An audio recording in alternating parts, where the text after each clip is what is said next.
จมหาเข้าเป็นสาว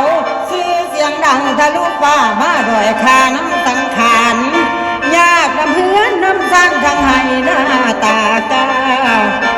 คำเป็นจริงว่าที่เศร้าไปตายแล้วไปหากินแนวใหม่ให้ในใจหาล้างเถื่อนี่ก็คิดย่อทอฟังเสียงแคนสั่งมามวนกาดอกเป่าแค่นหลอกไฟปักซูม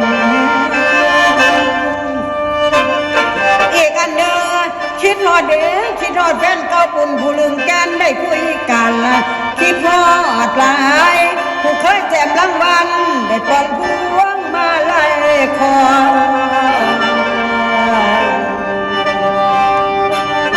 เว้ามาน้ำตาน้องที่เด่นข้องเคยเล่นลืมว่าเป็นอดีตเก่าจำได้บ่พวกผู้เจ้าสังขารเท่าแก่กายธรรมดาละคุณแม่เข้ามาแล้วมันก็ต้องขี้ไล่แก่มไปไล่ก็เลยดำสองมาตุ่มลูกเที่ยวคำขัดยอดลงคือหาป่วยแนวมาสังขารสวยบ่มีแนวอำนวยแต่คือกี่ดอกยังนมเข้าเป็นสาวนมตุ้มผู้เบาหุ่มอมห่านจนขี้ข้านวาที่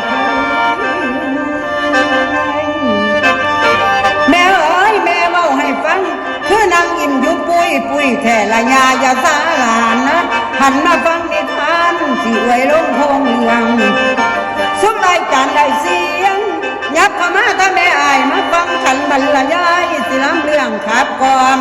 เสียงบดีกะขอยอมแนวว่า